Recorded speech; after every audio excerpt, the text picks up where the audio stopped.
and to trust your instruments even when your body tells you that you're experiencing something completely different, but your flight instrument's telling you something else. You have to trust your flight instruments. And people who fly from visual conditions into instrument conditions, their life expectancy is measured in seconds, unless they actually have training of how to fly with instruments and actually being experienced in actually flying them. So we all know how an artificial horizon works, but if we suddenly found ourselves in intermeteorological conditions, unless you've actually had practice using an artificial horizon, your lifespan will be measured in seconds. So there's another cheery thought for you, Dave. So moving on. So spatial disorientation really occurs without reduced visual references such as flying clouds, fog, snow, rain, darkness, so on and so forth. So here's a video for you. So remember what I said about feeling 1G sitting in your chair. If anybody's got a glass of water or a drink in front of you, you'll actually see that 1G straight down as the water is straight and level. And here's the video. So this Bob Hoover, he's flying a Rockwell Twin Commander. So he's flying along the cockpit drinking a glass of iced tea. He lays it down on his cup holder and proceeds to do a barrel roll. So the definition of a barrel roll is a roll where it's 1G, so 1 times the force of gravity the whole way around. So you can see that the water is moving around a little bit, but essentially it's staying put in the glass because it's 1G straight down towards the bottom of the glass. Now he's doing the same thing, but he's actually pouring from the pitcher. So imagine how difficult it would be to pour backhand into a glass while simultaneously pulling an aircraft through a perfect barrel roll. So that's the great Bob Hoover. Just a funny story about Bob Hoover. If you actually look him up, he was a pilot in the Second World War, and he was somehow shot down or captured, and he was a prisoner of war, and he actually stole a Messerschmitt and flew himself to Britain on a stolen German fighter. Interesting story, but Bob Hoover is an interesting man. So how does your body know where you are in space? So everybody's aware of the accelerometers in their iPhones or whatever type of phone you have now. You tilt it, you can see exactly what it is. But your body's had accelerometers ever since people were moving and walking, I suppose. So an airplane has 3 axes. There's yaw, which is about the vertical axis. There's pitch, which is about the horizontal axis where you're up and down, and also there's roll when you're rolling around the longitudinal axis of the aircraft. So your ears have exactly the same thing. So you have 3 semicircular canals, and if you remember back to the image I showed you before, here's your external ear out here. Here's your eardrum. So when sound from externally hits your eardrum, it vibrates, moves the little bones, and the little bones go into the cochlea and produce sound. But in your hearing organ, which is in here, in the cochlea, there's also these semicircular canals. So you have 3 of them. You have 1, 2, 3. This one here that's kind of in the vertical plane is actually your roll so this here semicircular canal is equivalent to your roll accelerometer. This one here, the yaw, is around the vertical axis of the airplane, and then pitch, which is at a 45-degree angle between the two, actually gives you your up and down moment about the horizontal axis. And the way that these work is inside each of these little tubes there's a series of very small hairs that are just lining the inside. And so then there's a fluid inside of your ears which is thicker than water, and so as you accelerate, that causes the fluid inside the circular canals to actually, the fluid accelerates, and as the fluid moves, it causes the minuscule hairs inside those canals to actually be pushed or pulled in the direction that the fluid is traveling. So then your brain interprets the sensation of the hair moving and the nerves into into accelerations in any of the three axes. And your brain is a very remarkable computer in that it can easily integrate movements in three different axes inside your brain so that you don't even have to think about which way you're moving. So that's great. So when you've got 1G, everything is good and you're in place. But if you're actually in an airplane that is moving, your body feels a force of gravity, but your brain that you could be flying thinks, I feel 1G straight down my seat, I'm flying straight and level, whereas in reality you're upside down in a barrel roll. So it can be very easily deceived, and if you can't actually see the horizon, you can be very deceived by what your body is telling you. So you actually have to look at the horizon, and the eyes are the biggest instrument in your body that's actually used for spatial orientation. The semicircular canals and your natural accelerometers are a secondary instrument, but for people when they're first learning how to fly, a lot of people become motion sick because your brain doesn't quite understand how your eyes are telling you one thing and your semicircular canals are telling you something completely different, and people become motion sick. Most people get over motion sickness, but it's getting over the motion sickness is basically your brain adapting to your eyes and your ears, providing you two different references at the same time. So let's talk about some medical conditions that can cause spatial disorientation in addition to the actual physical orientation of your body. So one is benign paroxysmal positional vertigo, and that's caused by loose particles in the semicircular canals. So I told you about the fluid that moves along in the canals, and so that causes the small hairs to be stimulated, causing a nerve. But if you've got loose particles that form in the fluid over time, just as you age, you get calcium deposits. So then those particles can be in there, and they provide a very strong stimulus to the nerve. If the particles are settling in the fluid, they hit one of the small hairs, suddenly your brain thinks you're being moved like drastically because of the strong input on one little hair, whereas in reality it's just a small loose particle that's hitting the small hair inside the canal. And so it typically occurs after you lie down, turn your head, or anything to actually get the small particles in a different position, and then they settle with gravity and start hitting the hairs and makes your body think that you're still moving even though you're stationary. And some people have very severe attacks with this. They may present with nausea, they may be unsteady on their feet, they may not be able to walk properly. And when people have attacks of this, sometimes it may persist for months after that attack before they're back to normal and they don't feel vertigo all the time. Another one would be Meniere's disease, which is the disorder of the fluid itself in the semicircular canals, and that can cause buzzing in your ears, you can have hearing loss, persistent dizziness, so on and so forth. So I've got another video here for you, and I'll have to explain it as we go through. So this is actually in a helicopter, and depending on how good your video quality is, you may see the flicker of the helicopter rotor is actually causing the light to flash as the rotor blocks out the sun each time it goes around. So there's a constant flickering of light and dark due to the sun's effect going through the rotors. And so there's something called flicker vertigo, which is exposure to low frequency flashing of bright light, which can cause pretty severe vertigo. I'm not sure how many people here have actually been up to the field and flown. I suspect many of you have. But this, for anyone who hasn't, this here is our tow plane that we use for the gliders. You'll note on it that it has a four-bladed propeller. And one of our former tow pilots, who was also an instructor, he used to be our chief flying instructor, had pretty severe flicker vertigo one day. He was coming into land.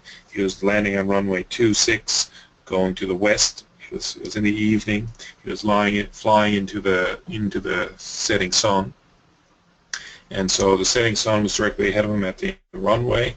The four-bladed prop was spinning through the sun, so he had this low frequency, which was essentially probably maybe, I guess, was running at about 2,000 RP, 2,000 hertz, because he had the prop was turning at about 500 RPMs. The times 4 blades. Suddenly you have about a 2,000 hertz flashing light coming into his eyes, and he became very, very disoriented by that. He landed the plane okay, but he got out and actually had to sit down because of how dizzy he felt at the time. As we attributed to flicker vertigo. So it's something that can happen, and it doesn't have to be just if you're behind a propeller or a rotor, but it can be caused by a variety of things. The next one is motion sickness, which I touched on briefly, and it's caused by stimulation of the inner ear. So your body is moving, your inner ear knows that your body is moving, but your eyes tell you that you're not moving. So some of the everybody's probably experienced the symptoms of this at some point, either in an airplane, on a boat. You get slight nausea, and you become pale. You may break out into cold sweats. You might be dizzy, and you can even vomit if it's very bad. And most people adapt to it after the first few flights. And if anybody goes up, even an experienced pilot, if they go up and start doing some aerobatics and they're not used to doing aerobatics, they can start to feel the motion sickness themselves. And anybody who's experienced it know, okay, we'll level out the airplane, fly straight and level, try to get the motion sickness to go away. And so when you're up flying, if you're doing a lot of banking, if you're hitting a lot of turbulence, if you're porpoising, that can all cause some degree of motion sickness. But the things that really make it bad are if your eyes are focused on a fixed object. So if you're in the airplane and you're looking down at your feet or your knees, and you have a immobile visual reference, so you think that you're actually, your eyes are telling your brain that you're not moving, whereas your inner ear is telling your brain that you're all over the place. That's when the incongruousness of the two references make you sick. Versus if you're doing all this banking or if in turbulence or you're doing a bunch of aerobatics and you're looking out the window and you're looking at the horizon, so your inner ear tells you that your body is moving all over the place, and your eyes are looking at the horizon and say, yep, here I am, I'm upside down again. So, but your inner ear and your eye agree that, yes, I'm upside down, I'm going this way, I'm going that way. So your brain actually can adapt quite well because it knows that both senses are telling you what's going on, and you don't feel sick. So the most important thing is if you're moving around a lot in the air, is actually maintain a good lookout, preferably at the horizons. Watch what's going on. So if you're ever in an airplane and you feel sick, don't look down at your feet. You want to look out at the land around. And you'll find that the instructors, if you go up and they start to notice that you're going quiet or not feeling well, they'll actually take the plane, fly around straight and level, and they'll talk you, say, hey, look at that barn over there, look at that field over there, and just pointing out visual references outside so that you're not focusing on a fixed reference on the inside of the aircraft. So this next one, I've got another little video here for you. So here we've got a bottle of Coke. You open the lid. Everyone has done this, particularly after it's been shaken up and it makes a mess. And so the reason that this happens is essentially the carbon dioxide that's inside of the Coke is under pressure and it's all dissolved inside the Coke. But as soon as you decrease the pressure outside, suddenly all of the carbon dioxide that's dissolved in the liquid, essentially it boils just because it goes into the area of lower pressure. All the gas that's compressed in the liquid expands and it comes out of the dissolved gas comes out of the liquid and it just boils out. So what that has to do with aviation is decompression sickness. So, and you can have similar to the ear and sinus block, but the bubbles, so everybody has nitrogen, oxygen, carbon dioxide, all of those gases absorbed in your body. And if you, particularly nitrogen, if it forms a bubble inside your blood, it does not easily get reabsorbed into your bloodstream. Carbon dioxide gets reabsorbed very easily into your bloodstream. Nitrogen, it's very difficult for bubbles of nitrogen to be reabsorbed into your bloodstream. So if you have essentially, if you go from an area of high pressure, say on the ground, or if you go scuba diving, you have air and nitrogen dissolved in your body at a high pressure, and suddenly you go to a low pressure area, such as going to altitude, then the nitrogen that's dissolved in your blood will boil and create small bubbles, and those small bubbles go everywhere. If they're near the nerves in your teeth, they cause toothaches. They get in, the bubbles go in your skin. They cause itching. You get a rash. They can dissolve out into the fluid in your joints, your knees, your elbows, your fingers. That can cause a lot of joint pain. Those bubbles can go out into your bowels. They can cause your stomach pains. Basically, you can have pains everywhere, itching, rash, so on and so forth. And so if you go scuba diving, you want to wait at least 12 hours to fly up to 8,000 feet above sea level after diving. You want to wait 24 hours before going above 8,000 feet. So if you want to fly on a commercial airliner, so you want to wait 12 hours, but if you're flying yourself and you're going up to 10,000 feet, you should wait 24 hours. And another interesting case study in decompression sickness happened in the U-2 pilots. So flying spy planes back during the Cold War, the Americans would be flying their U-2s over Cuba. They take off in Florida, they fly over Cuba, take a few pictures, fly back, and they do a 2 or 3 hour mission. But they're flying at 60 to 70,000 feet, and they all wear pressure suits, and they all did pretty well. Same thing when they're over flying the Soviet Union. They would take off from a base somewhere in West Germany, fly overhead the Soviet Union, come back, and maybe they've been flying for 6, 7, 8 hours. So during the more recent deployments, when they've been going to the Middle East, and I guess the lack of bases that were really friendly for the Americans, they would take off in the United States. They would refuel as necessary over the oceans. They would fly over their targets in the Middle East and then fly back to their base in the United States. So suddenly they're running 10, 12, 16 hours of missions, and they're at 60,000, 70,000 feet for 16 hours, and suddenly they start running into problems with decompression illness. And it took a while for the Air Force to figure out exactly what the problem was, but there's some pilots who even had such severe symptoms that they never flew again because of having nitrogen bubbles that formed in their brain and caused permanent neurological injuries. So in response to that, the U.S. Air Force redesigned some of the cockpit systems in their U-2 planes such that the cockpits were pressurized to a higher pressure or a lower altitude, whichever way you want to look at it. And they also increased the quality of the pressurization suits so that the pilots were closer to a normal sea level pressure. They also, where possible, limited the durations of the missions so that the pilots would not be subjected to high altitudes for such a long time. Another one would be hyperventilation. Everybody has probably experienced this at some point. So if you breathe in rapidly in and out, eventually you'll notice that everything starts to fade to black around you, and similar to the symptoms you'd have of hypoxia when everything is going black. You may feel numbness in your fingers, tingling, and some people use this to their advantage when they're actually going underwater. If you want to hold your breath and go underwater, everybody's probably figured out you take 3 or 4 big, fast, rapid breaths. You can go underwater, you can hold your breath longer.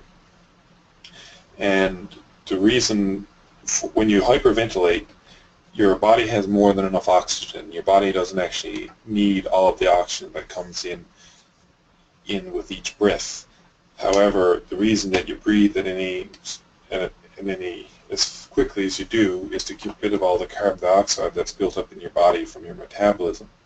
So what you do is, when you take several big deep breaths in and out, you essentially blow off all the carbon dioxide that's built up in your blood, so it drops down to a lower level. And your entire drive to breathe is, and what forces you to breathe, makes you feel like you need to breathe, is actually the level of carbon dioxide in your blood. So if you hold your breath, carbon dioxide builds up in your blood, and you feel the urge to breathe because you've got that carbon dioxide in your blood.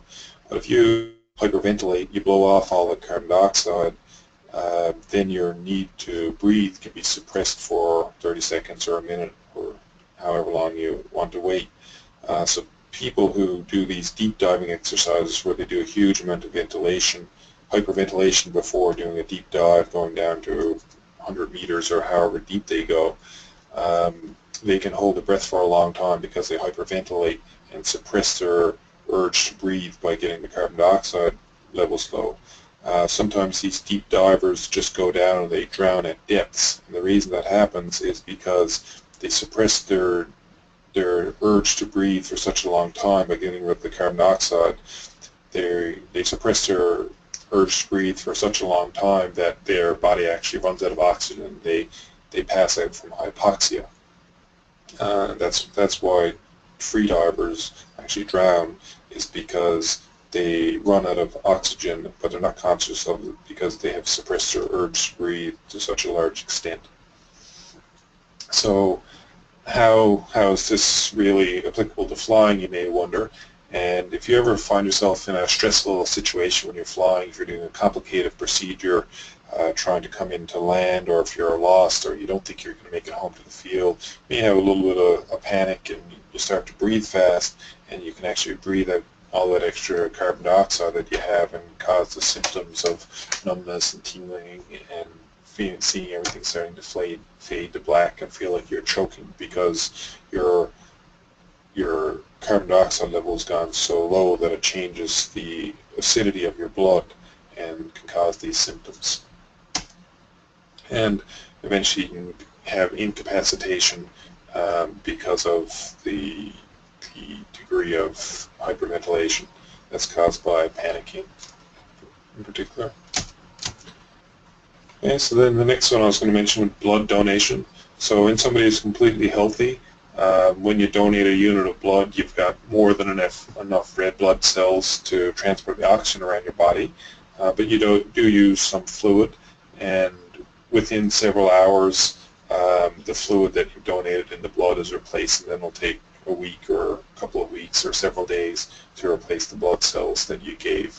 So if somebody's completely healthy, you'll donate a unit of blood. Within several hours, the volume that you've lost has been replaced just by drinking, and it takes a while for your body to build up the extra red blood cells.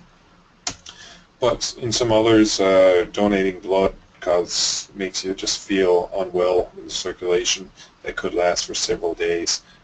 So it is recommended that if you donate blood, you should wait 2 to 3 days after donating the blood until you go flying. Just wait for your body to catch up. And part of this reason is not just because of the volume, which is replaced in a few hours. You do lose some of your red blood cells, which carry oxygen around your body, so you become more prone to hypoxia because of the loss of red blood cells after donating blood. And another one, physical fitness. Basically, your mental health is dependent to a large extent on your physical health. So if you're healthy, your heart, your lungs, your muscles, everything is working well, you can withstand a lot more mental fatigue due to your level of body conditioning, just because you're physically fit. And so you perform better, fly better, perform as someone who's unfit. So stay in shape. As a heart surgeon, telling people to stay in shape is probably bad for business, but you only want to see me socially, I guess. Okay, and this here is just a little thing about me. This is the plane that I'm building in my basement. So this is the goal. That's where I started. It's a little box, a little piece of aluminum, and that's where it was about a year ago. I've progressed a lot further than that. All the wings are now completed, and they're ready to bolt on and go flying, but it's still an ongoing work. And that's all that I had for my talk tonight. Thank you so much, Dan. That was really good. I'm going to just unmute everyone and see if we want any check-ins with people, if there's any questions or comments or thoughts before we sign off for the evening. Yeah, Dan, is that a SE6 that you're building? It's a Glass Air Sportsman, so the fuselage is carbon fiber.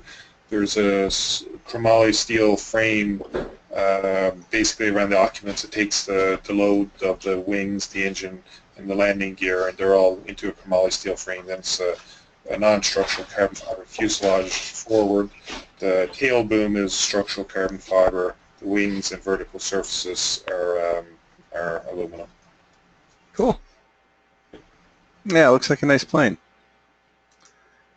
Any other questions, comments for Dan? Is there a quiz for today? There is a quiz for today. Dan. But I haven't made it yet, but I'll send it out tonight. So Dan's going to forward that to me. I'll forward it on. Yeah, there will be a quiz for tonight, just like always, and we'll take that up at the beginning of next week. Will my GP be able to help me with the quiz? What's the GPV? My family doctor. Oh, yes. Well, maybe.